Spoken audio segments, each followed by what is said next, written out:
Ah, it's yourself. Welcome back. Come in out of the rain. Terrible storm tonight. Only a night for the ducks. Tonight we gather for Timeless Terrors number 154. William Wilson, by the one and only Edgar Allan Poe, one of the true masters of Gothic fiction and psychological horror.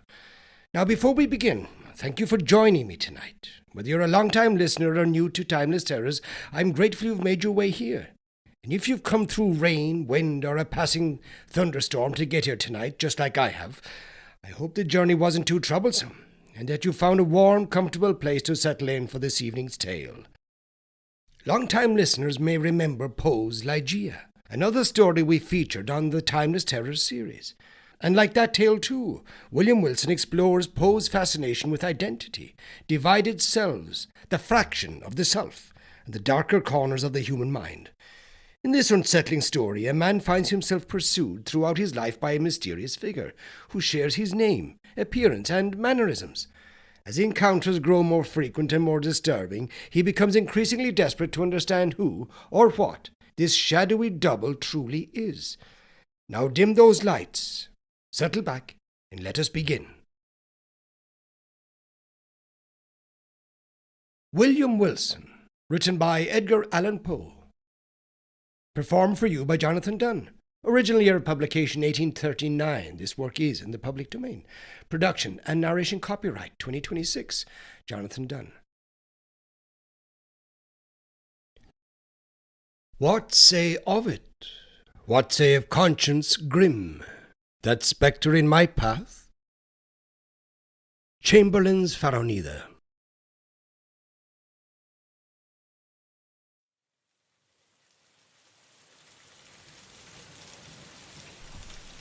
Let me call myself, for the present, William Wilson. The fair page now lying before me need not be sullied with my real appellation. This has been already too much an object for the scorn, for the horror, for the detestation of my race. To the uttermost regions of the globe have not the indignant winds bruited its unparalleled infamy. O outcast of all outcasts, most abandoned, to the earth art thou not forever dead? To its honours, to its flowers, to its golden aspirations? And the cloud, dense, dismal, and limitless, does it not hang eternally between thy hopes and heaven? I would not, if I could, here or today, embody a record of my later years of unspeakable misery and unpardonable crime. This epoch, these later years, took unto themselves a sudden elevation in turpitude, whose origin alone it is my present purpose to assign. Men usually grow base by degrees. From me, in an instant, all virtue dropped bodily as a mantle. I shrouded my nakedness in triple guilt. From comparatively trivial wickedness I passed, with the stride of a giant, into more than the enormities of an Elagabalus. What chance, what one event brought this evil thing to pass? Bear with me while I relate. Death approaches, and the shadow which foreruns him has thrown his softening influence over my spirit. I long, in passing through the dim valley, for the sympathy. I had nearly said for the sympathy. I had nearly said for the pity of my fellow men. I would fain have them believe that I have been, in some measure, the slave of circumstances beyond human control. I would wish them to seek out for me, in the details I am about to give, some little oasis of fatality amid a wilderness of error. I would have them allow what they cannot refrain from allowing, that, although temptation may have erewhile existed as great, man was never thus, at least tempted before, certainly never thus fell. And therefore has he never thus suffered. Have I not indeed been living in a dream? And am I not now dying a victim to the horror and the mystery of the wildest of all sublunary visions? I am come of a race whose imaginative and easily excitable temperament has at all times rendered them remarkable, and in my earliest infancy I gave evidence of having fully inherited the family character. As I advanced in years, it was more strongly developed, becoming, for many reasons, a cause of serious disquietude to my friends, and of positive injury to myself. I grew self-willed, addicted to the wildest caprices, and a prey to the most ungovernable passions. Weak-minded and beset with constitutional infirmities akin to my own, my parents could do but little to check the evil propensities which distinguished me. Some feeble and ill-directed efforts resulted in complete failure on their part, and, of course, in total triumph on mine. Thenceforward my voice was a household law, and at an age when few children have abandoned their leading strings, I was left to the guidance of my own will, and became, in all but name, the master of my own actions. My earliest recollections of a school life are connected with a large, rambling, cottage-built and somewhat decayed building in a misty-looking village of England, where were a vast number of gigantic and gnarled trees, and where all the houses were excessively ancient and inordinately tall. In truth, it was a dreamlike and spirit-soothing place, that venerable old town. At this moment in fancy I feel the refreshing chilliness of its deeply shadowed avenues, inhale the fragrance of its thousand shrubberies, and thrill anew with undefinable delight at the deep, hollow note of the church bell, breaking each hour with sullen and sudden roar upon the stillness of the dusky atmosphere in which the old, fretted, Gothic steeple lay embedded and asleep. It gives me perhaps as much of pleasure as I can now in any manner experience to dwell upon minute recollections of the school and its concerns. Steeped in misery as I am, misery, alas, only too real, I shall be pardoned for seeking relief, however slight and temporary, in the weakness of a few rambling details. These, moreover, utterly trivial and even ridiculous in themselves, assume to my fancy adventitious importance as connected with a period and a locality, when and where I recognize the first ambiguous monitions of the destiny which afterwards so fully overshadowed me. Let me then remember. The house, I have said, was old, irregular, and cottage-built. The grounds were extensive, and an enormously high and solid brick wall, topped with a bed of mortar and broken glass, encompassed the whole. This prison-like rampart formed the limit of our domain. Beyond it we saw but thrice a week. Once every Saturday afternoon, when, attended by 2 ushers, we were permitted to take brief walks in a body through some of the neighbouring fields, and twice during Sunday, when we were paraded in the same formal manner to the morning and evening service in the one church of the village. Of this church the principal of our school was pastor. With how deep a spirit of wonder and perplexity was I wont to regard him from our remote pew in the gallery, as, with step solemn and slow, he ascended the pulpit. This reverend man, with countenance so demurely benign, with robes so glossy and so clerically flowing, with wigs so minutely powdered, was so rigid and so vast. Could this be he of late, with sour visage and in snuffy habiliments, administered, ferule in hand, the draconian laws of the academy? Oh, gigantic paradox, too utterly monstrous for solution. At an angle of the ponderous wall frowned a more ponderous gate. It was riveted and studded with iron bolts and surmounted with jagged iron spikes. What impressions of deep awe it inspired! It was never opened save for the 3 periodical egressions and ingressions already mentioned.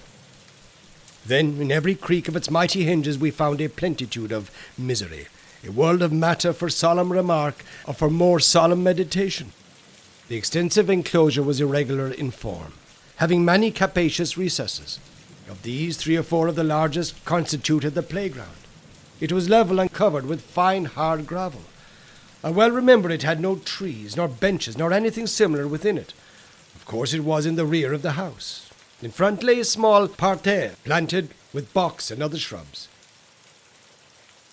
But through this sacred division we passed only upon rare occasions indeed, such as our first advent to school or final departure thence. Or perhaps, when a parent or friend having called for us, we joyfully took our way home for the Christmas or midsummer holidays. But the house, how quaint an old building was this! To me, how veritable a palace of enchantment! There was really no end to its windings, to its incomprehensible subdivisions. It was impossible at any given time to say with certainty upon which of its 2 stories one happened to be. From each room to every other there were sure to be found 3 or 4 steps, either in ascent or descent. Then the lateral branches were innumerable, inconceivable, and so returning in upon themselves that our most exact dates in regard to the whole mansion were not very far different from those with which we pondered upon infinity. During the 5 years of my residence here, I was never able to ascertain with precision in what remote locality lay the little sleeping apartment assigned to myself and some 18 or 20 other scholars. The schoolroom was the largest in the house. I could not help thinking in the world. It was very long, narrow, and dismally low, with pointed Gothic windows and a ceiling of oak. In remote and terror-inspiring angle was a square enclosure of 8 or 10 feet, comprising the sanctum, during hours, of our principal, the Reverend Dr. Bransby.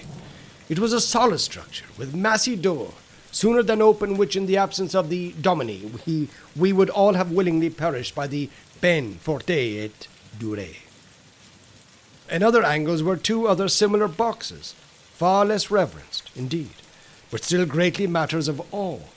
One of these was the pulpit of the classical usher, one of the English and mathematical.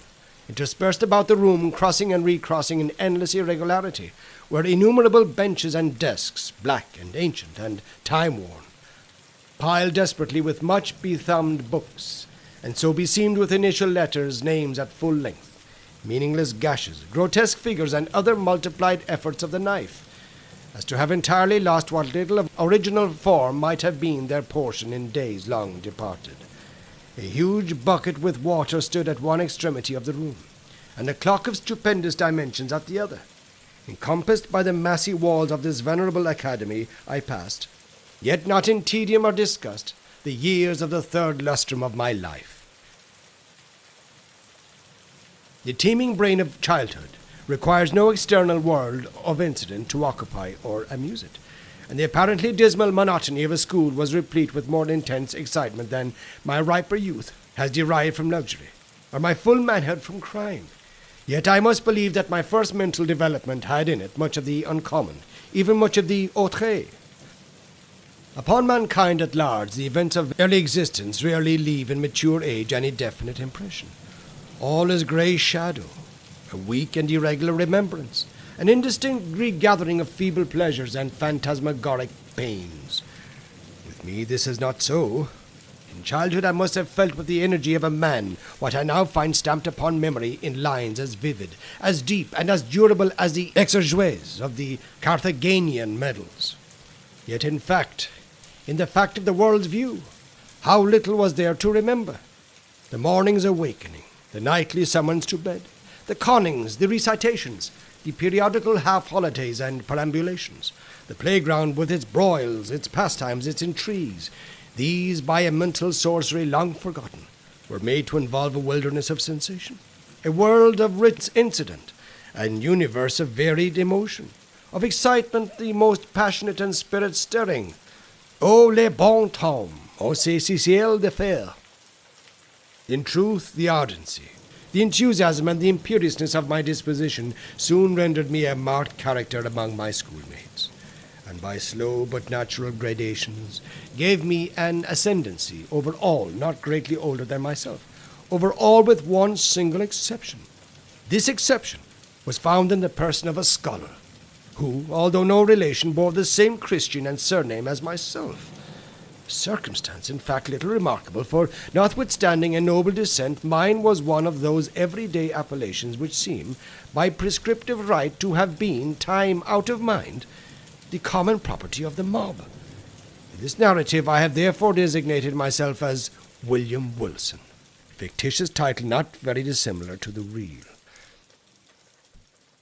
My namesake alone of those who in school phraseology constituted our set presumed to compete with me in the studies of the class, in the sports and broils of the playground, to refuse implicit belief in my assertions, and my submission to my will, indeed, to interfere with my arbitrary dictation in any respect whatsoever. If there be on earth a supreme and unqualified despotism, it is the despotism of a master mind in boyhood over the less energetic spirits of its companions. Wilson's rebellion was to me a source of the greatest embarrassment, more so as, in spite of the bravado with which in public I made a point of treating him and his pretensions, I secretly felt that I feared him. I could not help thinking the equality which he maintained so easily with myself, the proof of his true superiority, since not to be overcome cost me a perpetual struggle. Yet this superiority, even this equality, was in truth acknowledged by no one but myself. Our associates, by some unaccountable blindness, seemed not even to suspect it. Indeed, his competition, his resistance, and especially his impertinent and dogged interference with my purposes were not more pointed than private. He appeared to be utterly destitute alike of the ambition which urged, and of the passionate energy of mind which enabled me to excel. In his rivalry he might have been supposed actuated solely by a whimsical desire to thwart, astonish, or mortify myself, although there were times when I could not help observing with a feeling made up of wonder, abasement, and pique, that he mingled with his injuries, his insults, or his contradictions, a certain most inappropriate and assuredly most unwelcome affectionateness of manner. I could only conceive this singular behavior to arise from a consummate self-conceit, assuming the vulgar airs of patronage and protection. Perhaps it was this latter trait in Wilson's conduct, conjoined with our identity of name, and the mere accident of our having entered the school upon the same day, which set afloat the notion that we were brothers among the senior classes in the academy. These do not usually inquire with much strictness into the affairs of juniors. I have before said, or should have said, that Wilson was not, in the most remote degree, connected with my family. But assuredly, if we had been brothers, we must have been twins, for after leaving Dr. Bransby's, I casually learned that my namesake, a somewhat remarkable coincidence, was born on the 19th of January, 1809.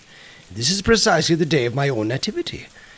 It may seem strange that in spite of the continual anxiety occasioned me by the rivalry of Wilson, and his intolerable spirit of contradiction, I could not bring myself to hate him altogether.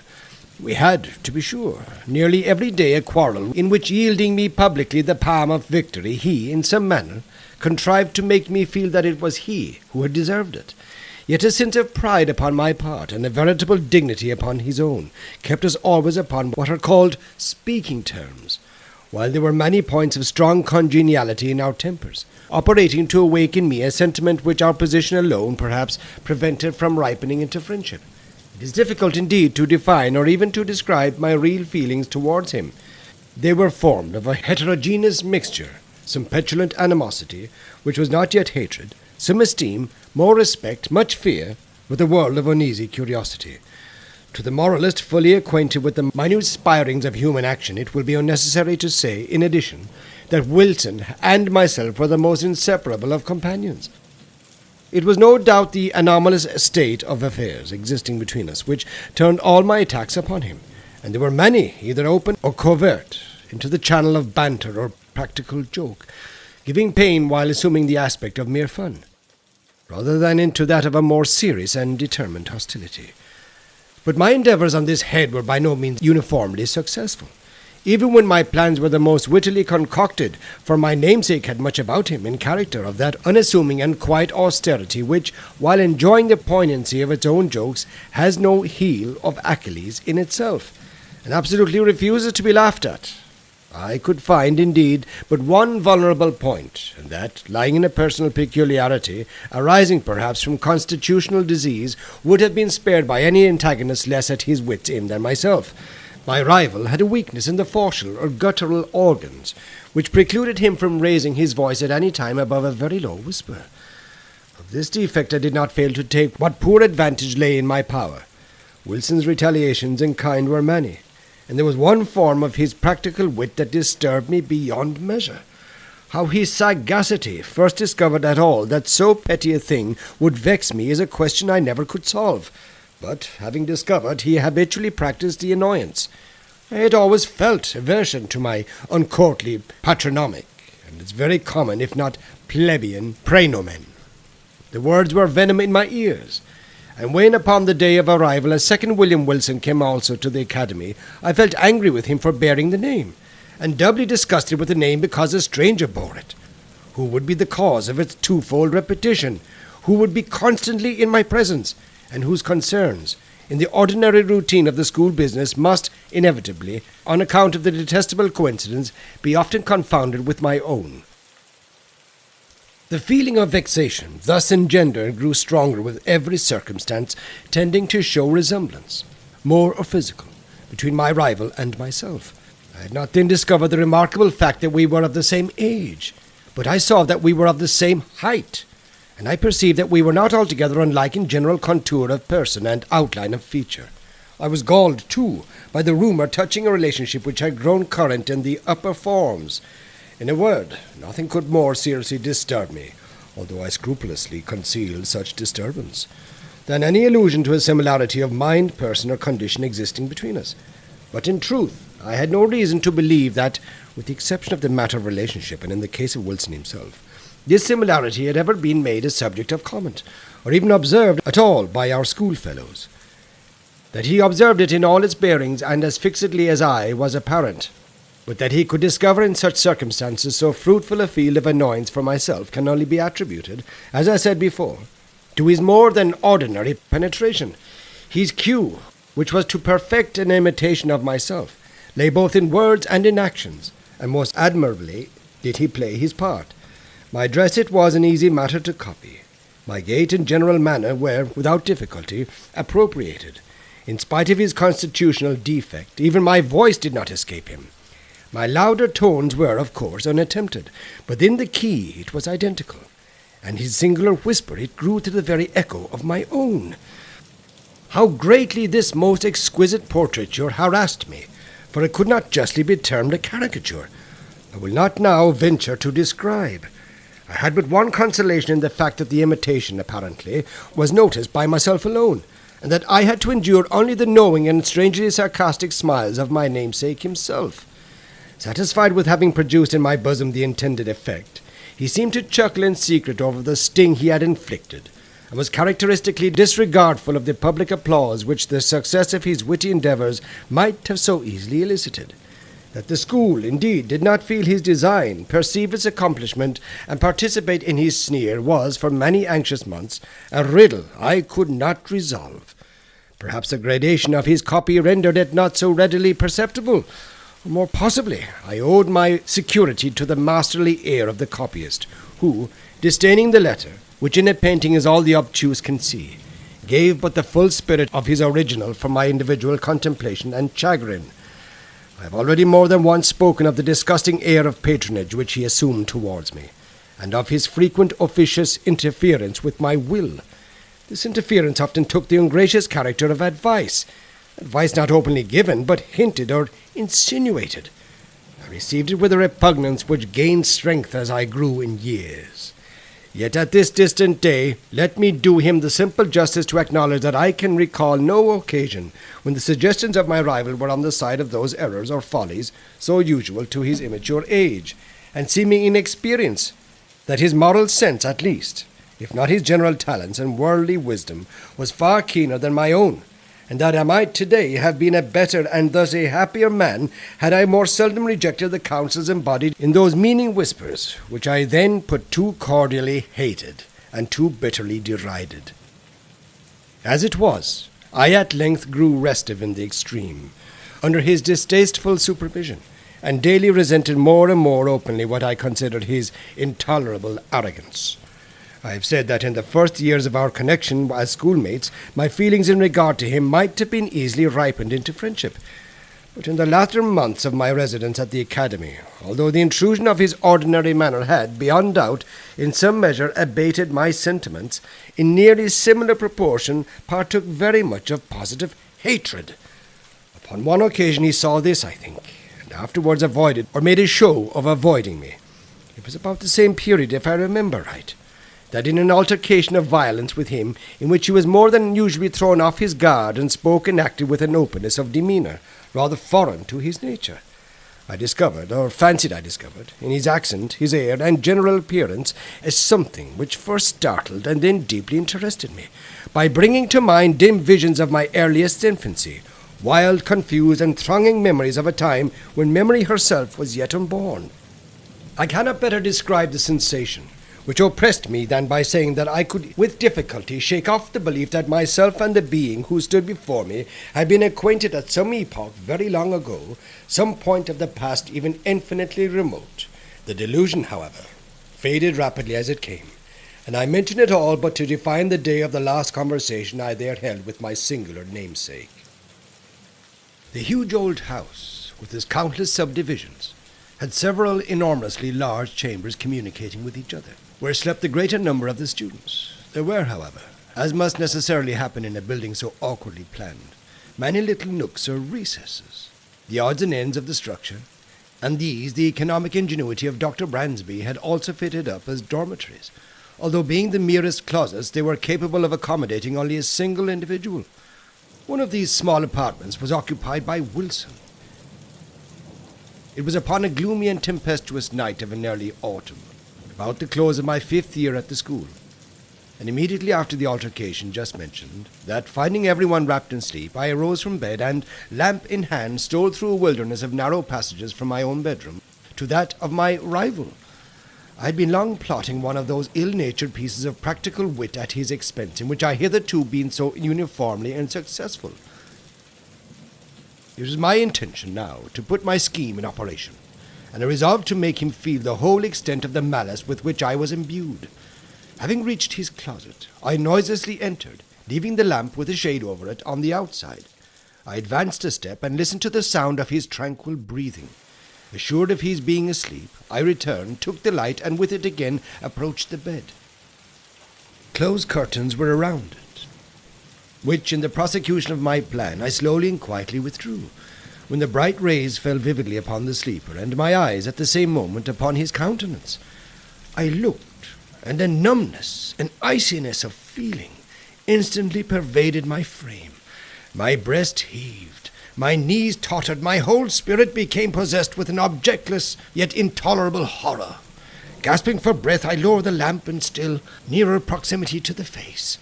Were these the lineaments of William Wilson? I saw indeed that they were his, but I shook as with a fit of the ague in fancying they were not. What was there about them to confound me in this manner? I gazed, while my brain reeled with a multitude of incoherent thoughts. Not thus he appeared, assuredly not thus, in the vivacity of his waking hours. The same name, the same contour of person, the same day of arrival at the academy. And then his dogged and meaningless imitation of my gait, my voice, my habits, and my manner. Was it, in truth, within the bounds of human possibility that what I now witnessed was the result of the habitual practice of this sarcastic imitation?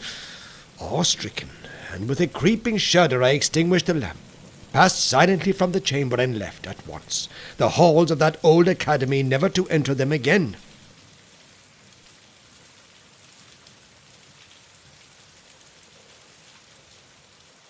After a lapse of some months, spent at home in mere idleness, I found myself a student at Eton.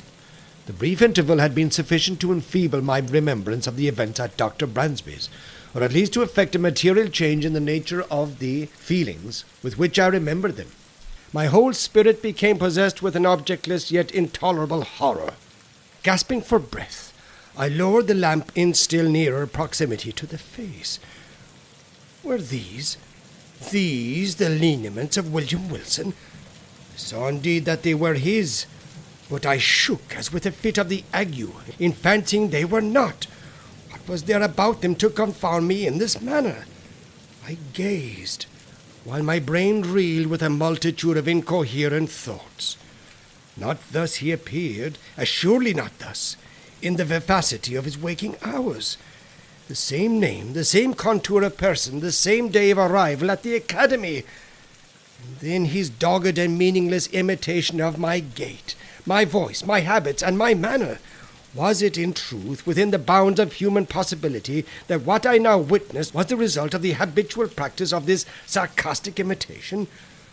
Awe-stricken, and with a creeping shudder, I extinguished the lamp, passed silently from the chamber, and left at once the halls of that old academy, never to enter them again.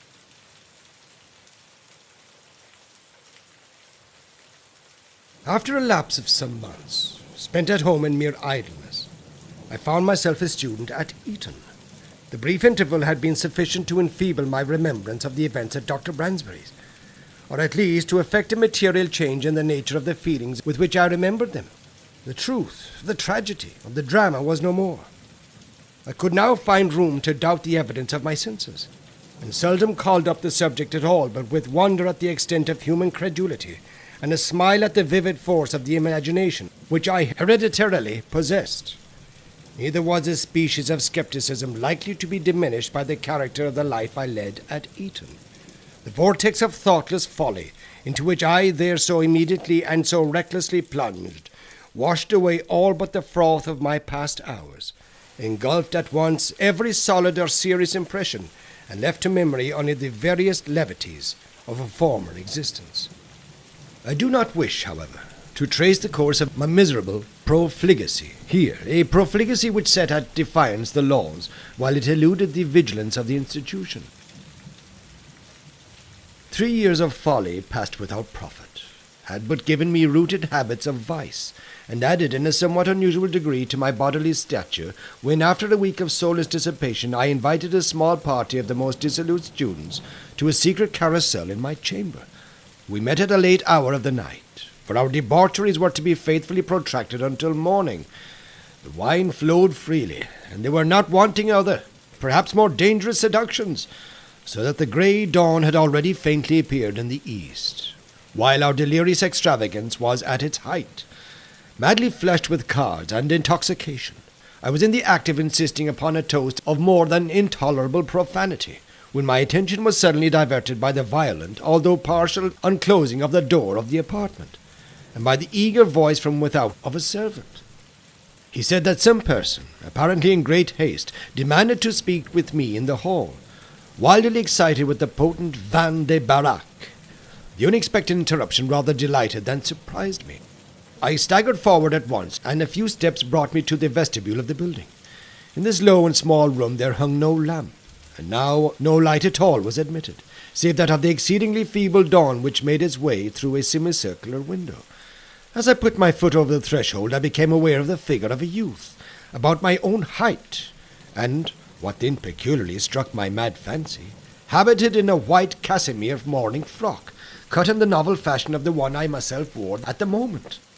This the faint light enabled me to perceive, but the features of his face I could not distinguish. Immediately upon my entering, he strode hurriedly up to me, and, seizing me by the arm with a gesture of petulant impatience, whispered the words, "William Wilson," in my ear. I grew perfectly sober in an instant.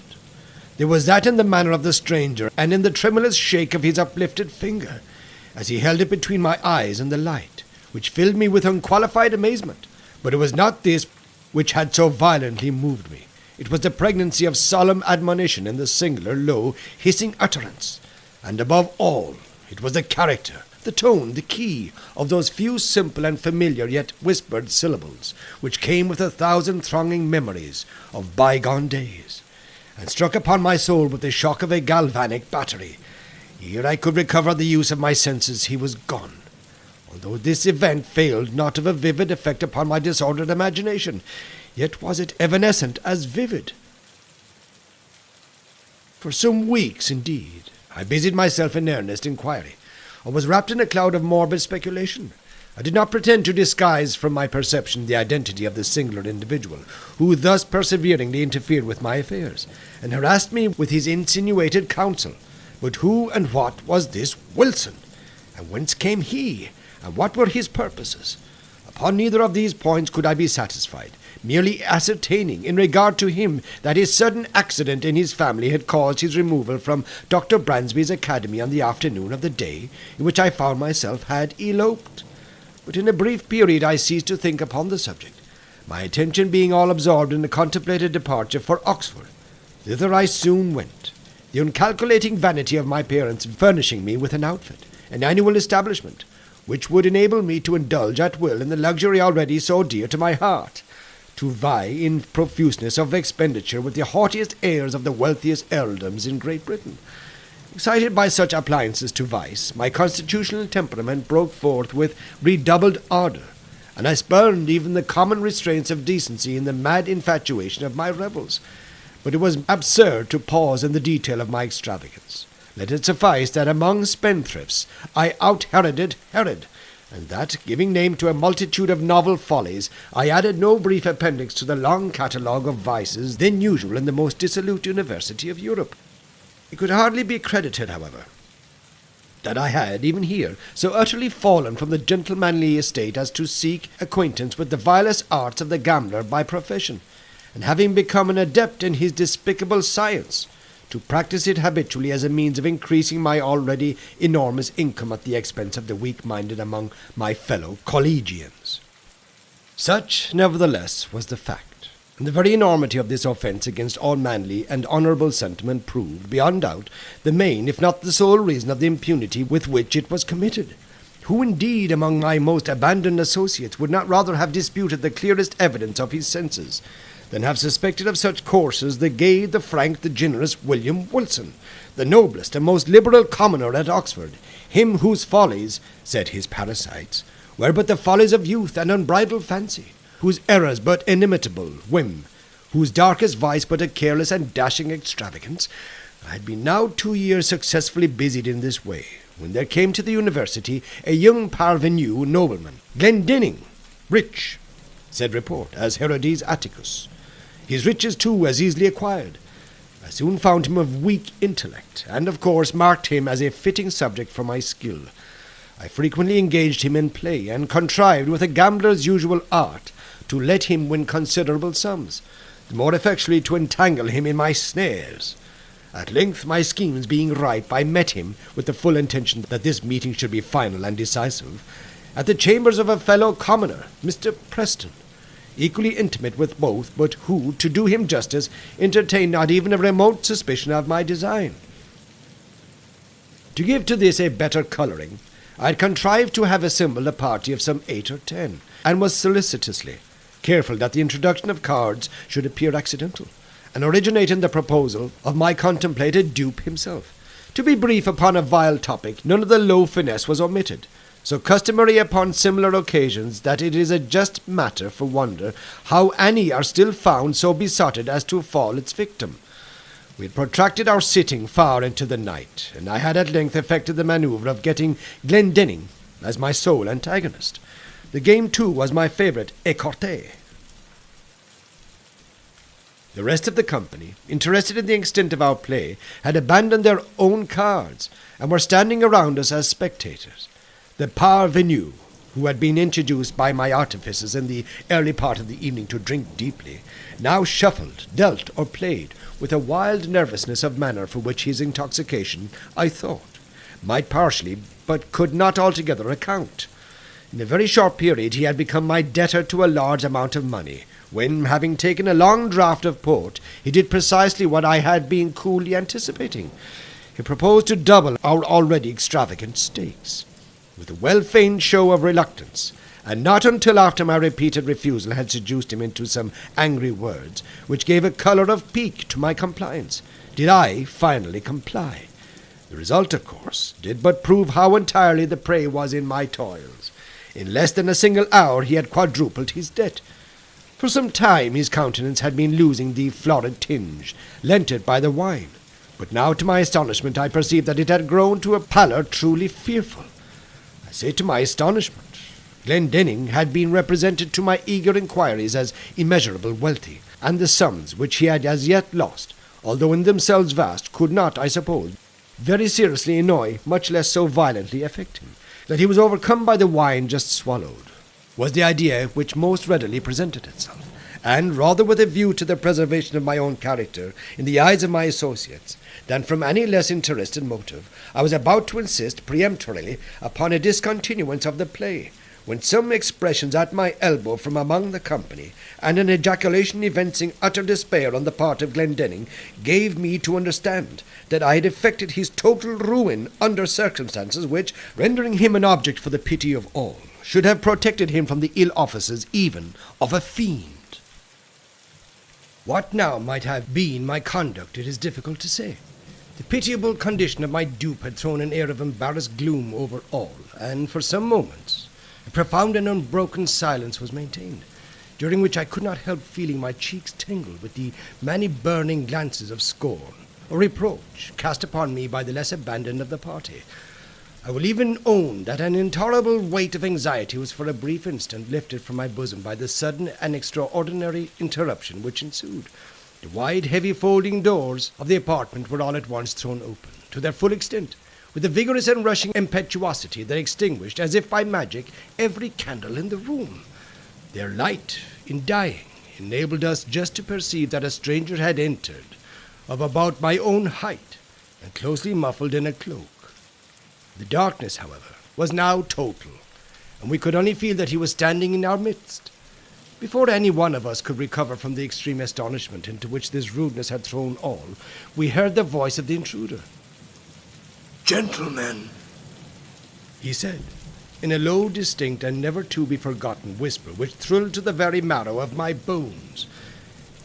"Gentlemen, I make no apology for this behavior, because in thus behaving I am but fulfilling a duty. You are, beyond doubt, uninformed of the true character of the person who has tonight won at écarté a large sum of money from Lord Glendinning. I will therefore put you upon an expeditious and decisive plan of obtaining this very necessary information. Please to examine at your leisure the inner linings of the cuff of his left sleeve, and the several little packages which may be found in the somewhat capacious pockets of his embroidered morning wrapper." While he spoke, so profound was the stillness that one might have heard a pin dropping upon the floor. In ceasing, he at once departed, and abruptly, as he had entered. Shall I describe my sensations? Must I say that I felt all the horrors of the damned? Most assuredly I had little time given for reflection. Many hands roughly seized me upon the spot, and lights were immediately reprocured. A search ensued. In the lining of my sleeve were found all of the court cards essential in écarté, and in the pockets of my wrapper a number of facsimiles of those used at our sittings, with the single exception that mine were of the species called, technically, arrondes, the honours being slightly convex at the ends, the lower cards slightly convex at the sides. In this disposition, the dupe who cuts, as customary, at the breadth of the pack will invariably find that he cuts his antagonist an honour, while the gambler, cutting at the length, will, as certainly, cut nothing for his victim which may count in the records of the game.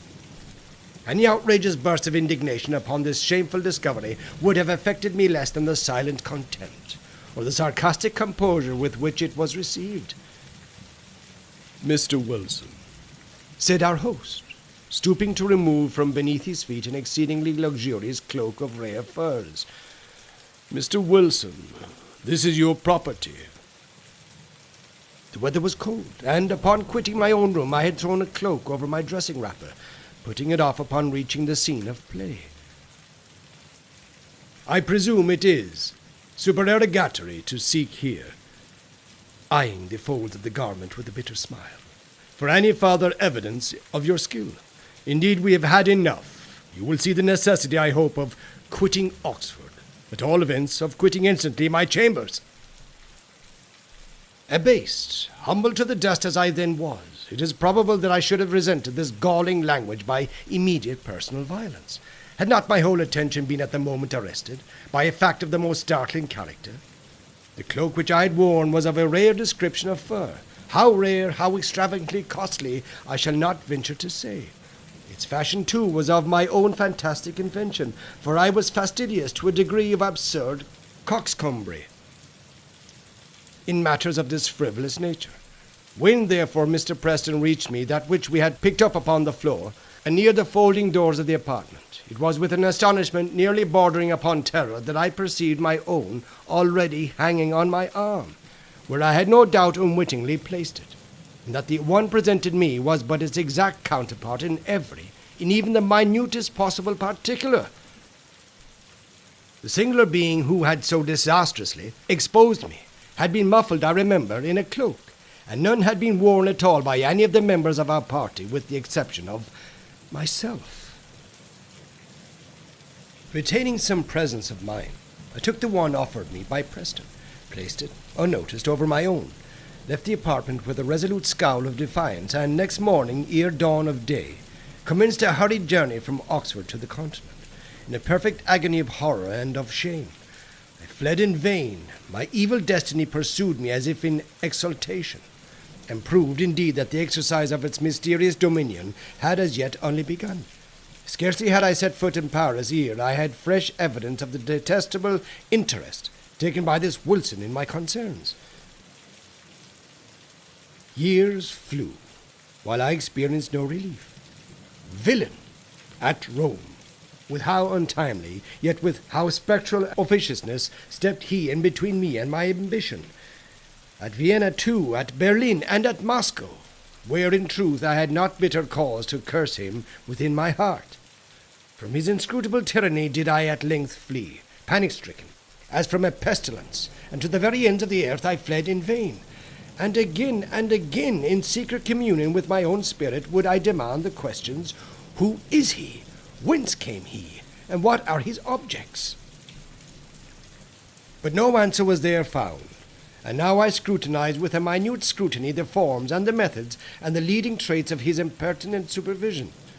But even here there was very little upon which to base a conjecture. It was noticeable, indeed, that in no one of the multiplied instances in which he had of late crossed my path had he so crossed it except to frustrate those schemes, or to disturb those actions which, fully carried out, might have resulted in bitter mischief. Poor justification this, in truth, for an authority so imperiously assumed. Poor indemnity for natural rights of self-agency so pertinaciously, so insultingly denied. I had also been forced to notice that my tormentor, for a very long period of time, while scrupulously and with miraculous dexterity maintaining his whim of an identity of apparel with myself, had so contrived it, in the execution of his varied interference with my will, that I saw not at any moment the features of his face. Be Wilson what he might, this at least was but the veriest of affectation, or of folly. Could he, for an instant, have supposed that in my admonisher at Eton, in the destroyer of my honour at Oxford, in him who thwarted my ambition at Rome, my revenge in Paris, my passionate love at Naples, or what he falsely termed my avarice in Egypt, that in this, my arch-enemy and evil genius, I could fail to recognize the William Wilson of my schoolboy days, the namesake, the companion, the rival, the hated and dreaded rival at Dr. Bransby's? Impossible. But let me hasten to the last eventful scene of the drama. Thus far I had succumbed supinely to this imperious domination. The sentiments of deep awe with which I habitually regarded the elevated character, the majestic wisdom, the apparent omnipresence and omnipotence of Wilson, added to a feeling of even terror with which certain other traits in his nature and assumptions inspired me, had operated hitherto to impress me with an idea of my own utter weakness and helplessness, and to suggest an implicit, although bitterly reluctant submission to his arbitrary will. But of late days I had given myself up entirely to wine, and its maddening influence upon my hereditary temper rendered me more and more impatient of control. I began to murmur, to hesitate, to resist, and was it only fancy which induced me to believe that, with the increase of my own firmness, that of my tormentor underwent a proportional diminution? But this as it may, I now began to feel the inspiration of a burning hope, and at length nurtured in my secret thoughts a stern and desperate resolution that I would submit no longer to be enslaved. It was at Rome, during the carnival of 18, that I attended a masquerade in the palazzo of the Neapolitan Duke di Broglio. I had indulged more freely than usual in the excesses of the wine table, and now the suffocating atmosphere of the crowded rooms irritated me beyond endurance. The difficulty, too, of forcing my way through the mazes of the company contributed not a little to the ruffling of my temper, for I was anxiously seeking, let me not say with what unworthy motive, the young, the gay, the beautiful wife of the aged and doting Di Broglio. With the too unscrupulous confidence she had previously communicated to me the secret of the costume in which she would be habited, and now, having caught a glimpse of her person, I was hurrying to make my way into her presence. At this moment I felt a light hand placed upon my shoulder, and that ever-remembered low damnable whisper within my ear. In a perfect whirlwind of wrath, I turned at once upon him who had thus interrupted me, and seized him violently by the collar. He was attired, as I had expected, like myself, wearing a large Spanish cloak, and a mask of black silk which entirely covered his features. "Scoundrel!" I said, in a voice husky with rage, while every syllable I uttered seemed as new fuel to my fury. "Scoundrel! Impostor! Accursed villain! You shall not dog me unto death! Follow me, or I stab you where you stand!" And I broke my way from the room into a small antechamber adjoining, dragging him unresistingly with me as I went. Upon entering, I thrust him furiously from me. He staggered against a wall while I closed the door with an oath and commanded him to draw. He hesitated but for an instant, then with a slight sigh drew in silence and put himself upon his defense. The contest was brief indeed. I was frantic with every species of wild excitement, and felt within my single arm the energy and the power of a multitude.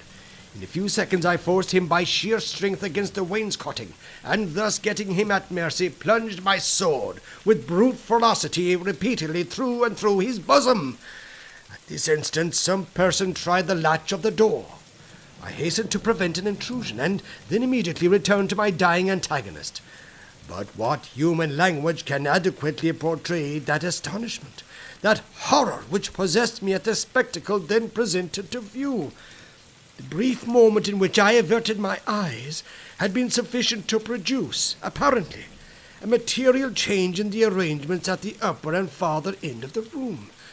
A large mirror, it appeared to me, now stood where none had been perceptible before, and as I stepped up to it in extremity of terror, mine own image, but with features all pale and dabbled in blood, advanced with a feeble and tottering gait to meet me. Thus it appeared, I say, but was not. It was my antagonist. It was Wilson, who then stood before me in the agonies of his dissolution. Not a line in all the marked and singular lineaments of that face which was not, even identically, mine own. His mask and cloak lay where he had thrown them, upon the floor. It was Wilson, but he spoke no longer in a whisper, and I could have fancied that I myself was speaking while he said, "You have conquered, and I yield. Yet henceforward art thou also dead, dead to the world and its hopes. In me didst thou exist, and in my death see by this image, which is thine own, how utterly thou hadst murdered thyself."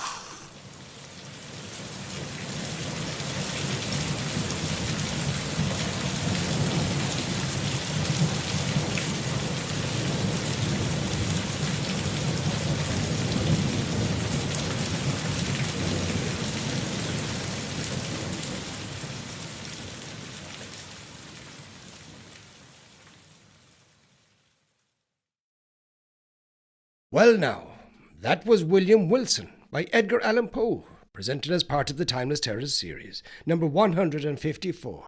More than 180 years after its publication, William Wilson remains one of the most powerful explorations of the doppelganger in all of literature. Now, thank you for spending part of your evening with me. If you enjoyed tonight's tale, don't forget to join us for the next one, for more classic stories of horror, mystery, and the supernatural. Until next time, thank you for listening.